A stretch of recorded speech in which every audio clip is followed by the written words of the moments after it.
carrying out missions behind enemy lines. Oh, always carry your urine and feces with you.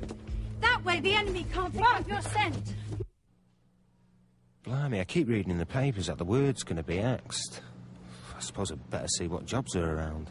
Yeah, triangle player in Casey and the Sunshine Band. Nah. Dialogue coach on EastEnders. Too far from home. Stuntman on Coronation, that's near home, isn't it? Coronation Street. Ah, what the hell, I'm not worried anyway. I could get a job anyway, I've got loads of different skills.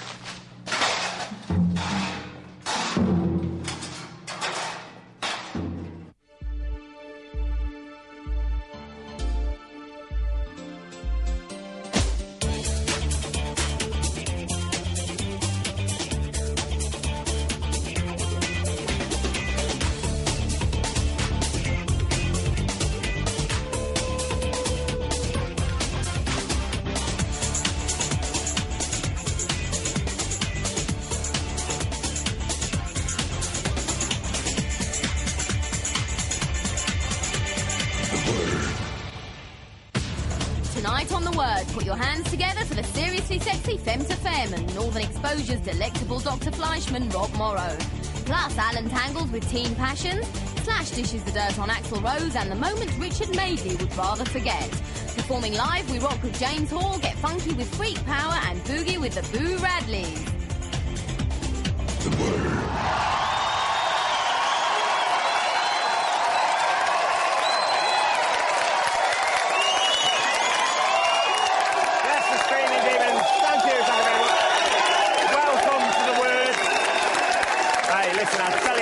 Something now. Tonight's show is going to be sexier than a sleepover party on the Isle of Lundy, more dangerous than parking your car at Manchester Airport, and despite what you might have read in the press, it's got a brighter future than British Rail.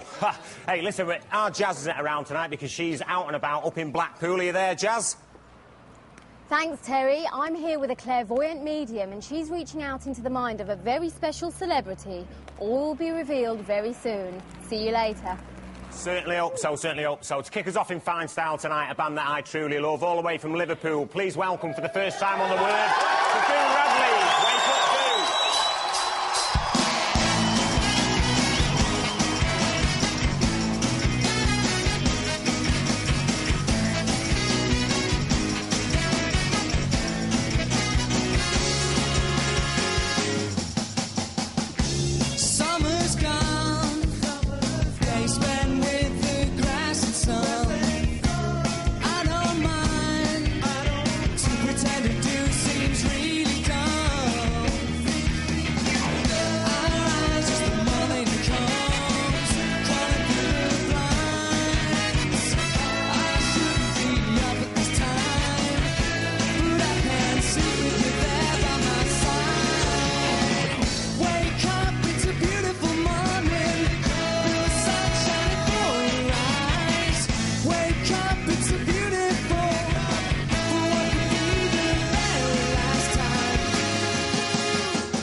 people. Thank you. I thought I've not said calm down this series, have I really? You know, I think we selected tonight's audience from the ferry returning from Dublin with all those England fans last week. Anyway, that was, of course, Wake Up Boo by the marvellous Boo Radleys, coming out of Liverpool. That's out on Monday, the 27th of February. Now, my first guests tonight are going to be lusted after by thousands and thousands of men. Unfortunately for you lads out there, I think they would rather be lusted after by thousands of women. Take a look at this. Lesbian dance act Fem2Fem look like no other band you'll ever see this side of a porn film. Their first music video was banned by MTV for being too raunchy. They're banned from ever performing in the US state of Texas, and they recently posed for Playboy in a spread which made Madonna look like a virgin. They're the ultimate lipstick lesbians taking pussy power to the world, and Christina and Lynn are here tonight. Welcome to the Word, girls. Yes, the lovely. Please stand up. Do a twirl, girls. Do a twirl. There you go. This is the lovely Christina and Lynn of Fem2Fem. You can sit down now. Beautiful young ladies. But you've had an awful lot of hype. There's been a lot of hype, you know, about you, hasn't there? Yes, a lot of media. Do you actually live up to the hype? I think our show is pretty wild. I think it'll shock a few people. Is it hype, though, the fact that you are lesbians, or is that made up? Oh, no, I love women. No, it's not made. Actually, if they said it's a contrived and manufactured band, but if we were real business people and we were thinking about it, we wouldn't do that because MTV has banned us in the US. So obviously that We've had doesn't a lot help of our resistance. efforts. Why have MTV banned you? I think we're too controversial. They're afraid of how people will react to our video, to our music. The other two girls aren't actually lesbians, are they? They're bisexual. Yeah, it depends. What do you mean, depends? It depends on who they're drinking, where we are, what city we're in. Does it really? We all share.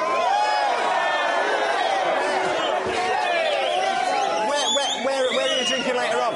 All right, stop it. Oh, I tell you, they've got minds like sewers.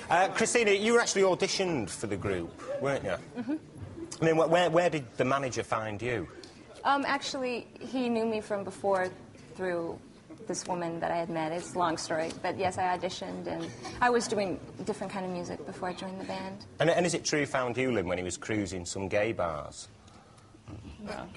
It was a woman, a friend of his, that approached me. And she came up to me and said, she handed me her card, and I knew she was a lesbian, so I thought, you know, this exists even in the lesbian community. She's trying to get something from me. She had ulterior motives, I thought. And, you know, and she did, actually. She tried to take me to bed afterwards. Oh, that's nice.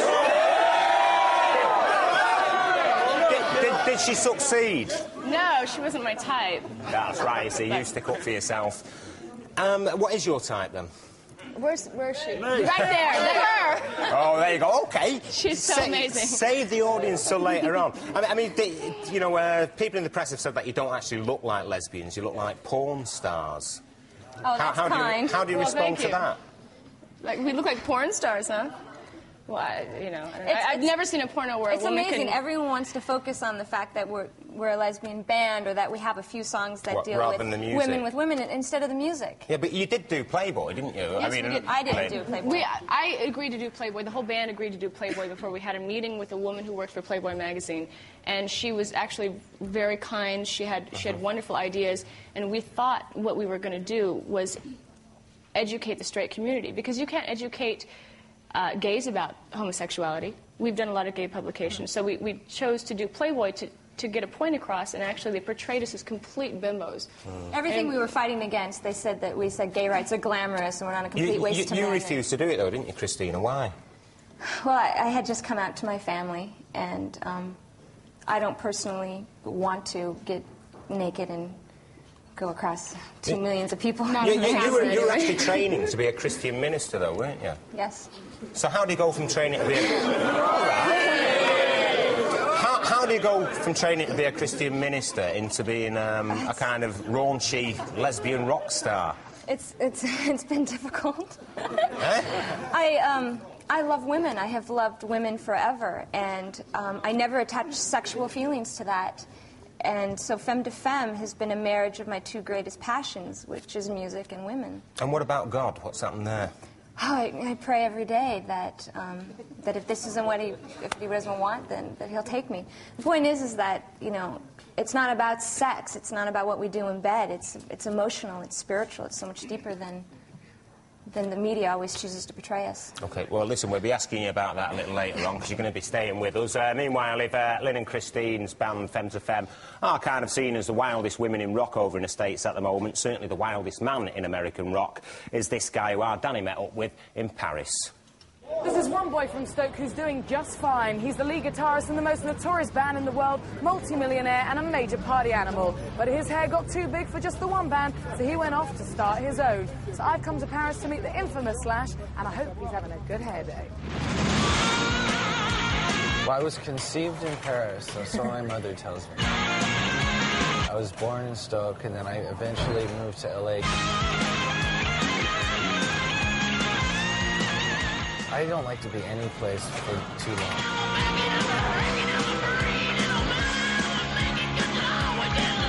Shit, I was trying to be cool and I fucked up. Now, your new album, well, your debut solo album. It's not a solo record. Oh, okay. Well, your new band album. Yeah, How's that? Yeah, okay. It's not even my band. It's our band. Was any of the songs that you'd written and you went into the studio with intended to be Guns N' Roses? It intended to be, yeah? Well, I mean, see, that was a problem that Axl and I had. Axl figured once I put this hand together with this hand, that anything I wrote was a designated Guns N' Roses material.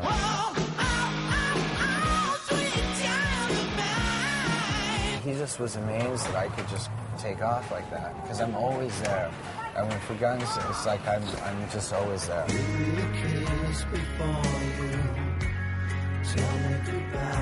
And this sort of shocked him.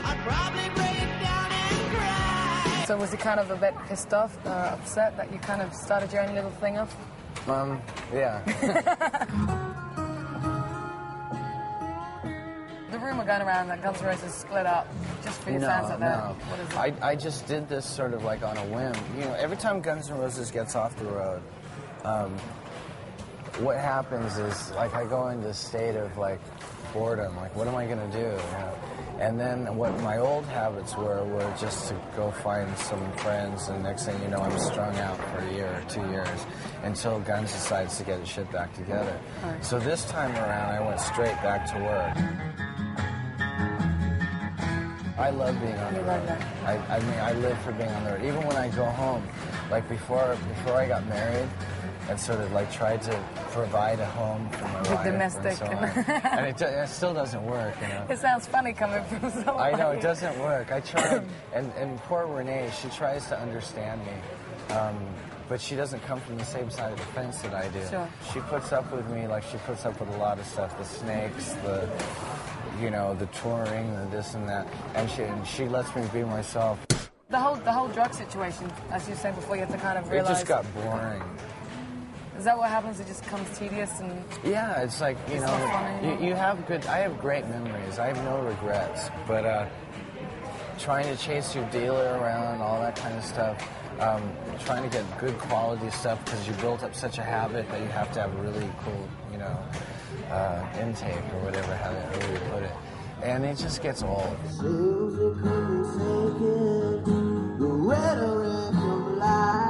Is there anything you regret?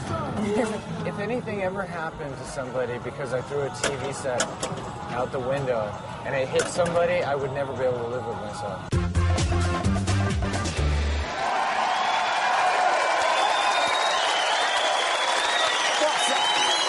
OK, thank you. What's happened to Slash's Stoke accent? He should talk like Robbie ought to take that, really, shouldn't it? Are you great admirers of the Guns N' Roses lifestyle? Being rock chicks yourselves now? No. But it gets quite It's a hard life on the road. It's hard. Oh, Christina, please, you have a woman in every city. What are you talking about? You don't. Does it get quite hard to remember their names, is what it's That's not true. Don't listen to her. Did you really get quite We didn't raunchy? expect it. I mean, we have women showing up at our doors, and it's very odd to have, you know, from men maybe, but from women also it was very... Impossible to say no, isn't it? Women can have one-night possible. stands, and it's not as bad as if a man did. You know? Well, No, I mean, I can't have a one-night stand because I feel like once people have sex, that it becomes spiritual. I mean, you wake up the next day and you're like, oh. A different one in every town, you say. Yeah, don't listen to her. No, she just hugs them, though. She does like a poetry I'm a reading. romantic. I named my dog Lord Byron. OK, well, we'll look forward to hearing some of that a little later. Lord Byron, he had a dodgy leg, didn't he? OK, we'll hear a little bit more about that. Meanwhile, well, I suppose quite raunchy things aren't really just in the rock circuit, really, because I was on Anne and Nick's Good Morning the other day, and no, believe you me, they got real busy. Have a look at this. One of television's favourite double acts, Anne and Nick, can always be relied upon for a good morning's entertainment. Viewers must have been munching their 11s with anticipation as they settled down to a typically cosy Anne and Nick item on nude modelling yesterday, with voluptuous 62-year-old professional nude model Yvonne Vinyl brought in to show viewers how it's done. But in a moment that was much more Richard and Judy than Anne and Nick, Yvonne showed a lot more than that. Well, this is sort of, as we're on telly, it's got to be sort of something reclining. Oh, right. OK, I'd love to know where your microphone is. Anyway. Ah. Maybe it's time they changed the name of the show to Anne and Nicholas. Oh, yeah. I think it's because I was on. That kind of thing follows me around, you know. And I had a very good time on Anne and Nick that morning. Now, we were talking about life on the road for you. About that thing. I think it's so great that a woman of her age can do that, because all the new show a vagina on TV? Show a vagina, it's wonderful! I'm on your side on that one, Lynn. I saw your pants rise. Oh my God! No, I think it's great. You know, they don't have to always be sensual and wearing pearls and high heels. And she's older. You can be strong. You can be more masculine looking, androgynous. In America, we whore after our youth. I mean, that is where you're beautiful. Listen, I want to start taking notes now. Go on. It's like a sociology lecture. Listen, you're going to be staying with us, and after the break, we've also got this. See you then. When it comes to being used, love what you cannot seduce. You're exciting me. You're inviting me. You're so precious.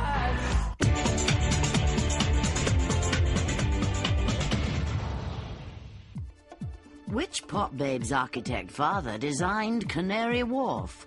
Was it Siobhan Fye, Justin Frischmann, PJ Harvey, or Michelle Gale?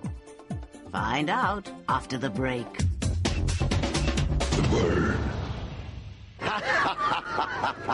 Come on, you Belgians! Come on, you Belgians! I smell Belgians! The Belgians are here! Ah! Ah! The word.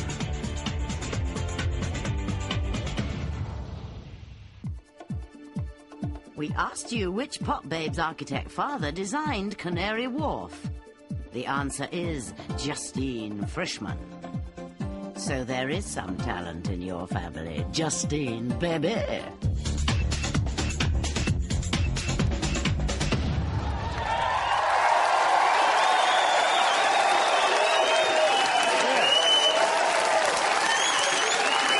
Sick, I'm too high up, really.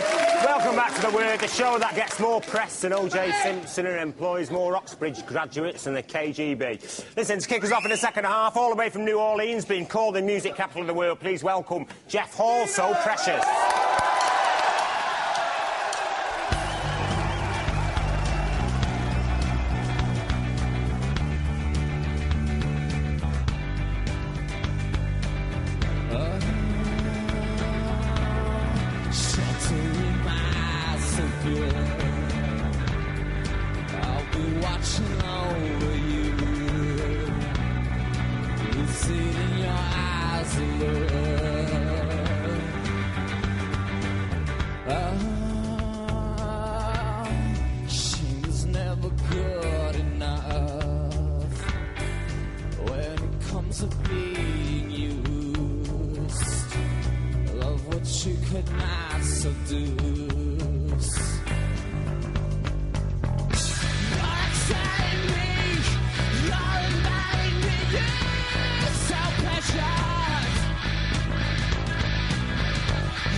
words on your brain.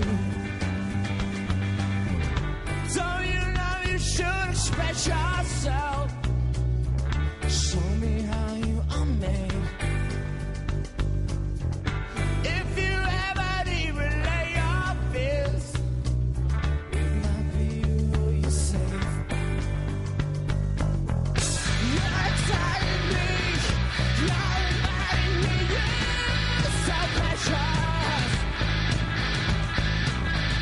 You're exciting me, you're enticing me, you're so precious. Yeah, yeah, yeah.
Yes, James Hall, So Precious, and that comes out on Monday, and I should apologise very quickly to him for calling him Jeff Hall. In fact, Jeff Hall was the guy I went to college with, and if you're watching, Jeff, all right, where's that fiver you owe me?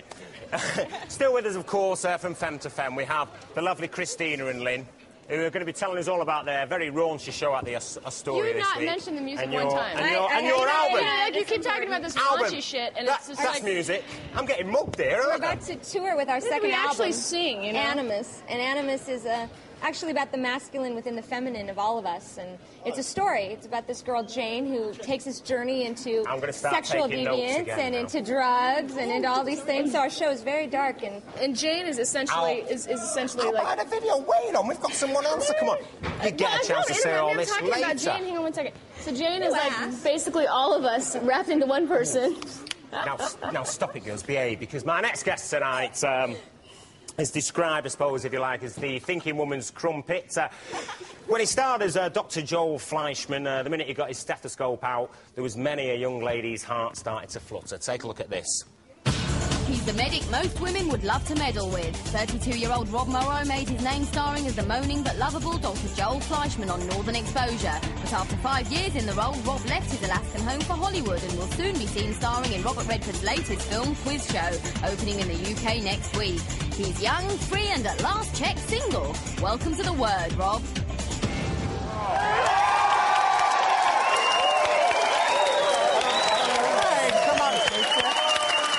Joel, take up and take a bow to your public. All right, that's enough. Don't say, look, they've all got the moose heads on as well. I feel like I'm in a Stanley Kubrick movie here. A Stanley Kubrick movie, I guess. Have you met Lynn? Yes, I did. Very shy and retiring girl. No, you have to explain the concept to me, because it must just be my own ignorance, but I don't know. I'll let you look at my notes later. No, seriously, Rob. It sounds very... Well, the concept of the band. I couldn't... They were explaining it to me. It's like two straight girls, Well, that's not the concept. That's just what makes up the band, who we are. That's what concepts do. They bind things together. They're always concentrated on something. This is getting like the Oprah Winfrey show, isn't it? It's supposed to be me, He's not pretty you. cute, though. No, I'm really curious. Rob, the concept of the band is basically about... You keep interrupting me. Will you shut up? Is this your show? Yes. Or is it our show? Okay? It certainly is. Now, young Rob, here you are on the cusp of international stardom at the moment. Is this a segue? Are we changing subjects? You've just made the movie Quiz Show, and it's been nominated for various Oscars already. Yes. I mean, how did that big break come about for you? I had been at this for a bit, like 15 years, so it wasn't that unusual in that I was doing this TV show, and Bob had seen it and asked me to come. Bob, and this is meet Robert with him. Redford. That's what we call him, Bob. Bob, Big those who Bob. know. That's right. And he asked me to come, and I met with him, and we hit it off, and he gave me the job. You got the job. Now, of course, before quiz show, you're known over here for Northern Exposure. And Yeah, it's it got does well. It has an absolutely massive following, and yet you didn't really want to do it, did you, in the first place? Well, yeah, I did it. I was in debt. I had to kind of make some money. I was somewhat overly idealistic at the We time. know that. Yeah? Is that what's going on with you guys? I'm sure they're capable of earning a bob or two. I guess I would say. Outside of work. So you actually just did it for the money? Well, yeah, I mean, not completely. Once I decided that I had to make some money and get out of debt, I looked for something that I thought was, relatively intelligent, somewhat literary, and had a kind of... Offbeat to it. You could say offbeat. That's quite cynical, though, isn't it, really? Especially when you've got like, an audience of 23 million, they have conventions, Northern Exposure you're taking me... You're misconstruing what I mean. I'm not trying to dismiss it as worthless. I enjoy... I wouldn't trade the time for anything. It was great. Did you go to the Northern Exposure conventions? I don't think I'd go that far, but... So you're cynical enough, then? No, well, let's say skeptical. How's that? Skeptical, well, that'll do. Now, quiz show is actually about a true story, isn't it? Something that happened in the States in the 50s. Can you tell us briefly about it? Yeah, it was a rather devastating scandal in the 50s. These quiz shows seemed to be the biggest form of entertainment on television at night, and it turned out that they were all rigged, and To make money, of course. Of course, that's the only reason. Yes, and what else? Right, it's just capitalism. It's just everything is so crooked. Everything is a business. That's right. It's about the duplicity of American culture in a nutshell. And I mean, it's a major role for you, and of course nowadays all quiz shows are fixed, aren't they? I guess, well, what they say is actually kind of a profound Martin Scorsese. You know Martin Scorsese, the director? He has a part in the movie.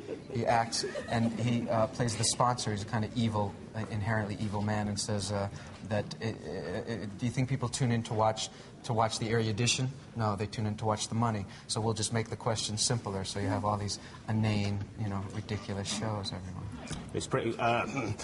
No reference to this show, of course. No, I'm sure you don't mean that, and now he's a sex symbol, not Robert Redford. Anyway.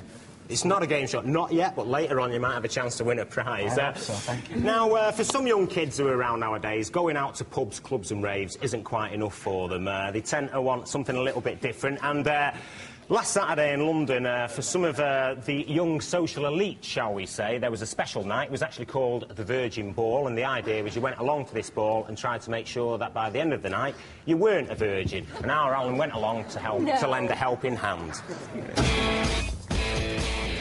It's Saturday at 5 p.m, and across the country, teenage youngsters are getting ready for a night on the razzle. But for a couple of thousand party animals, tonight is going to be a wee bit special. Tonight, they go to the ball. If your parents have got plenty of cash left after sending you to the right sort of school, the place to have been seen last weekend was the Virgin Ball, the lucrative brainchild of entrepreneur XX Mark Sadiq and Bert Habib. To be honest, if you haven't got the money, you can't afford a suit, you can't afford a ticket, you can't come. But if you have got a tuxedo and about 50 quid to spare, then you're on your way. The Word decided to follow this group of North London socialites, all children of estate agents, barristers and financial advisors, on their big night out. I mean, all you hear for like 2 weeks before is I'm buying a new dress and what shall I wear? And... You can't wear the same dress, like... Yeah, but all you ever wear is like tuxedos. It's really boring. I'm hoping to have an absolutely wicked time and pull loads of people. How many girls did you kiss at the last ball? Well, my calculator's unfortunately only got 8 digits, so I couldn't record how many I did pull, but I think it was somewhere in the region of about 10, 15. Is that a record? It's my record, but I know friends who've pulled like 20, 30 at a ball. You don't actually find someone, they just like sort of come up to you and say, you're going to pull me, or it just happens just like that. It's just so natural. Should we have a toaster tonight? Yeah, enjoy myself. Cheers to tonight. You all look absolutely marvellous. And we're going to have an absolutely wicked time tonight. Alright. Safe. And I'm going to pull 20. And to enhance young Terry's pulling power and make Mummy and Daddy extra proud, he's even splashed out £150 on a stretch limo for the evening. Of course, they paid. By 8 o'clock, Kensington High Street is alive with anticipation as the urban elite get ready to meet each other face to face. What are you hoping for tonight? A good time, more than anything. Consisting of? Loads of blokes. Lots of girls, that's what I'm hoping Lots for. of girls, and what? Nice chat with them? No spots, no way.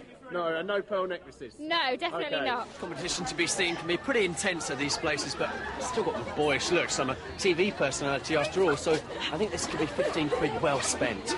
Let the snog fest begin.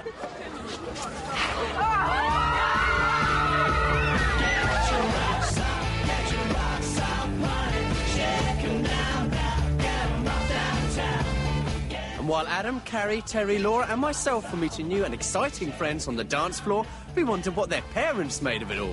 Girls want to meet boys, boys want to meet girls, without their parents then. And you've got to let go. It's very crowded. Kids just standing there, talking to each other, dancing, shaking.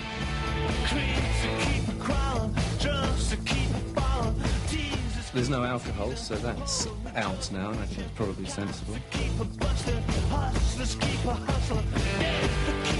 The children seem to come from, certainly my friends, my son's circle of friends in northwest London, who seem to be kids from good families. And playing Cupid to all those good girls and boys must give the organisers job satisfaction. Is it nice to create young love? Young love, well, you never know. Maybe a couple of these will match up and get married. Who knows? Yeah, I mean, you've got any ball babies on the way? I hope not. No matter how many faces you've sucked and parts you've had fondled, when the clock strikes 2, the party is over and the parents are waiting. But how did young Terry and his pals do tonight? She moved with her hips and wibbled and wobbled them. Against my hips, which were wibbling and wobbling. That's jolly nice. It is. Come aroused. Did I become aroused? Yeah. Yes. It's been brilliant. I loved every minute of it. Women? Yeah, quite a few. How many? 3 or 4. 3 or 4, not bad. What sort of kissy on the lips? Nothing more than that. Could you just put your fingers up to indicate a certain number? No one else will know. I haven't got enough fingers on my hands. What were their names? Their names I've forgotten. You don't know? No idea, do you care? No.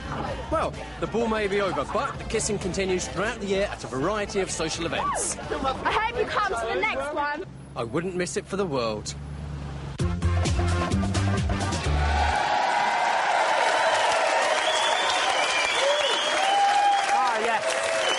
Hello, you. Wasn't like that in my day. It was a bottle of cider in the park, I think, when I was a kid. They're quite strict on drinking laws in America, aren't they? You're not allowed to go out till you're 21. That wall kind of looked like this place a while ago. I think some places you can drink at 18, yes. But that was the Virgin Ball. No. That was the Virgin Ball, you see. Now, when did you lose your virginity, if you don't mind me asking, Fuck Lynn? you, that is so personal. I feel as if I'm being castigated here, you know. You've all, look at that space there. What does that tell you, body language wise?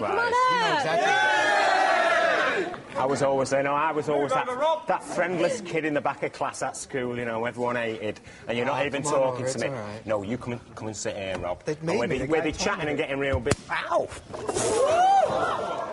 Charming. Anyway, I'll give you a tenner later on, Rob. God. We will be back after the break with even more excitement. Do you have a cue button for that?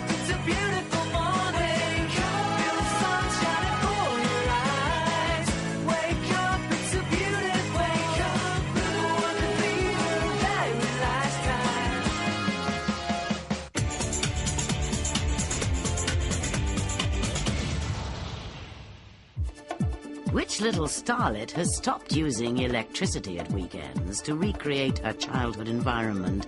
Is it Yasmin Bleeth, Rosie Perez, Sherilyn Fenn, or Winona Ryder? Find out after the break. The Word.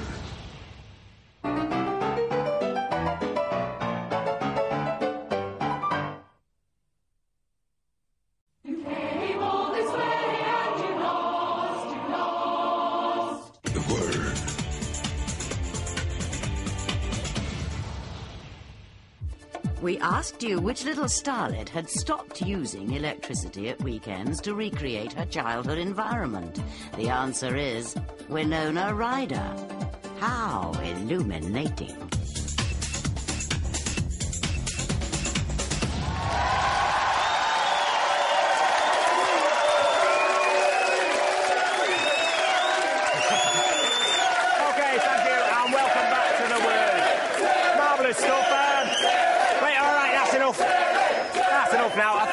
Still with us, of course, our charming guest, the thespian on the cusp of greatness, Rob Morrow. We have the lovely Christina and the lovely Lynn from the band Fem2Fem. And, of course, if you would like a quick action replay... Action replay. Ow!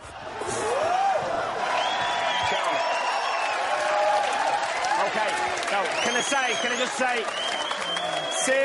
Seriously now, we can't condone that kind of violence, and that girl has been banned till the end of the season, and there will be an FA inquiry about it. But there you go, you see, some people will do anything to be on television, and in fact there's another woman who is a TV desperado this year, in fact the first female who has joined that long list of greats known as the Hopefuls. Have a look at this.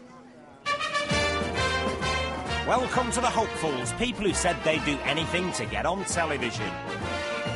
Meet 23-year-old Katie Collins. She's a dancer from Sydney, Australia, so we got her bobbing down under for a prize in a basin of cow's intestines, lungs and blood.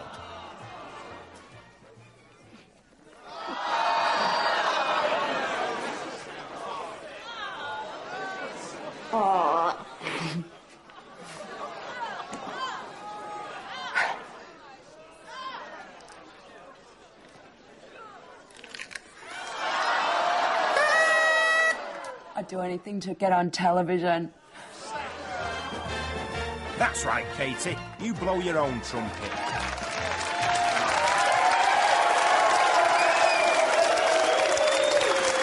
You see, in Britain, variety isn't dead.